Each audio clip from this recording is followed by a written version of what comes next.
क्या हाल है, कैसे हो? ज़िंदगी में सब कुछ ठीक ठाक है?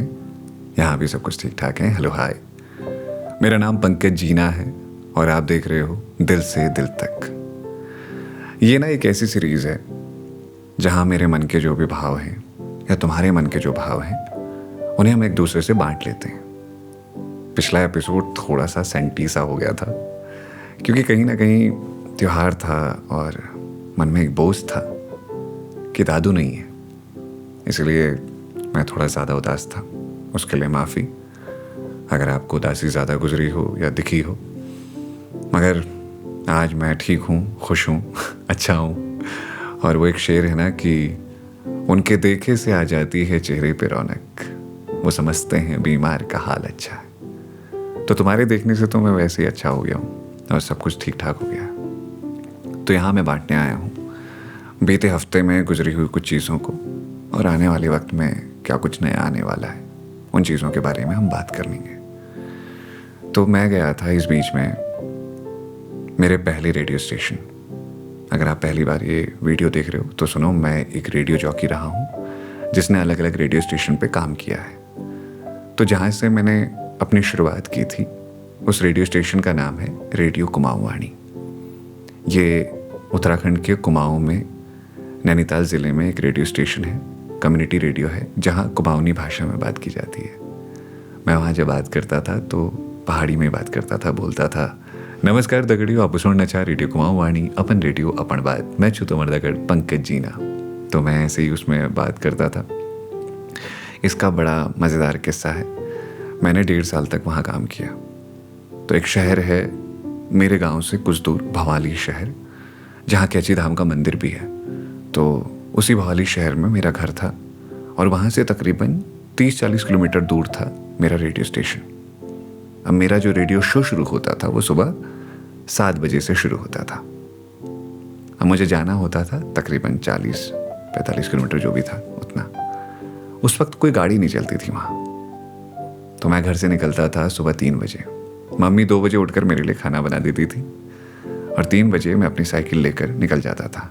अब पहाड़ी रास्तों में जब आप नीचे उतर रहे होते हो तब तो आप साइकिल में बैठ करके आ सकते हो, लेकिन जब आप चढ़ाई पे चढ़ते हो उस वक्त आपको साइकिल को धक्का देकर जाना होता है। तो 3 बजे से मेरा सफ़र शुरू होता था और मैं ठीक 7 बजने में जब 10 मिनट होते थे तब पहुंच जाता था कुमाऊं वाणी रेडियो स्टेशन पर। 1.5 साल तक मैंने लगातार वहाँ काम किया। फिर एक रोज़ यूँ हुआ कि मैं अपना रेडियो शो कर रहा था और अचानक एक गाड़ी गुजर रही थी सड़क से। तो उन्होंने मेरी आवाज़ सुनी रेडियो पर, जो कि मैं लोकल भाषा में ही बात कर रहा था, कुमाऊनी में बात कर रहा था। उनको लगा ये आवाज़ किसी की तो है। कुछ देर बाद वो तलाश करते हुए मेरे रेडियो स्टेशन पे आए। अब रेडियो स्टेशन भी सड़क पर नहीं था, वो भी सड़क से तकरीबन आधा किलोमीटर ऊपर था। वहाँ वो आए और कहने लगे, यहाँ कौन बोल रहा था अभी थोड़ी देर पहले? मैं बाहर आया और एकदम से किसी अजनबी आदमी को रेडियो स्टेशन पे देख करके मैं थोड़ा बहुत घबरा सा गया। तो मैंने कहा, मैं था, क्यों, क्या हुआ? वो यार वो बहुत बहुत बढ़िया बोले तुम एकदम। कहा, अरे थैंक यू। फिर उनसे परिचय हुआ। उन्होंने अपना नाम बताया कि उनका नाम है साजन और उनकी पत्नी है निशा नारायणन, जो रेड एफएम की सीईओ थी दिल्ली शहर में। फिर मैंने उनसे ऐसे कहा, मेरा तो मन है कभी बाहर जाने का, मगर मौका ही नहीं मिलता, हम पहाड़ों में ही रह गए। तो उस इंसान ने क्या किया, वो गया उस रोज़ मेरा फ़ोन नंबर लेकर। तकरीबन 10 से 12 दिन बाद उन्होंने मुझे कॉल किया और कहा, पंकज, यहाँ हायरिंग चल रही है एक रेडियो स्टेशन के लिए, तुम आना चाहोगे? अब यार, जो आदमी अपनी ज़िंदगी में ब्रेक का इंतज़ार कर रहा है, जो तलाश कर रहा है कि कहीं कुछ मिल जाए, उसे कुछ मिल जाए तो खुशी तो होगी ना। तो ऐसी खुशी मुझे हुई और फिर मैं निकल गया दिल्ली शहर। वहाँ इंटरव्यू दिया। इंटरव्यू भी ऐसा वैसा ही दिया, बहुत ख़ास नहीं हुआ, मगर न जाने क्यों निशा मैम को लगा कि ये लड़का ज़िंदगी में कुछ अच्छा कर सकता है। उन्होंने मुझे चांस दे दिया और मैं रेडियो में आ गया। फिर मैं दिल्ली शहर में रहा, दिल्ली के बाद देहरादून रहा, देहरादून के बाद बनारस रहा, बनारस के बाद लखनऊ आया, लखनऊ के बाद वापस बनारस रहा और फिर मैंने पूरे भारत में अपना शो किया। और फिर एक वक्त बाद लगा कि अब कुछ और करना चाहिए, ज़िंदगी में आगे बढ़ना चाहिए। तो मैंने कहानियाँ सुनाना शुरू कर दिया और अब मैं स्टेज पर कहानियाँ सुनाता हूँ। यूट्यूब पर भी कभी कभी वीडियोस बना लिया करता हूँ। और अब ऐसे ही मैं घर से ही अधिकतर काम किया करता हूँ। तो ये मेरा एक सफ़र रहा है रेडियो कुमाऊँ से जुड़ा हुआ।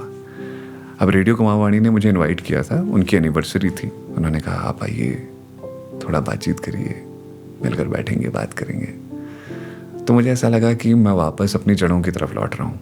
जड़ों में तो मैं लौट ही चुका हूँ, मैं पहाड़ आ चुका हूँ ना वापस। तो उन लोगों के बीच बैठा, बात की। मुझे ऐसा लगा ही नहीं कि वो पराए लोग हैं या फिर ये वो लोग हैं जिनके साथ मैं बहुत पहले काम कर चुका हूँ।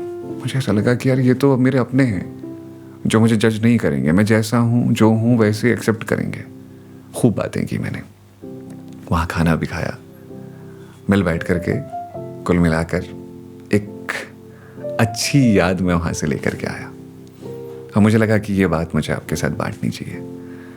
क्या होता है ना, जहाँ आप शुरू करते हो कोई चीज़, वहाँ आप अगर एक नाम बन करके जाते हो तो सिर्फ आपकी खुशी नहीं होती, उन लोगों की भी खुशियाँ होती हैं।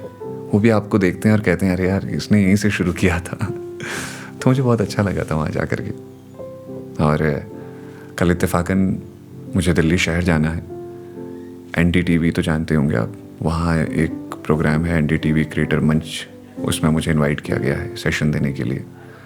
तो वहाँ मैं कुछ थोड़ी गप्पे सुनाऊंगा, अपनी बातें सुनाऊंगा। उसकी तैयारी होने लगी है अभी, और क्या बातें करूँगा ये भी मुझे अभी अच्छे से याद नहीं है, लेकिन बातें हो जाएंगी ठीक से। और अगर पॉसिबल हुआ तो उसकी कुछ झलकियाँ मैं आपके साथ भी साझा करूँगा।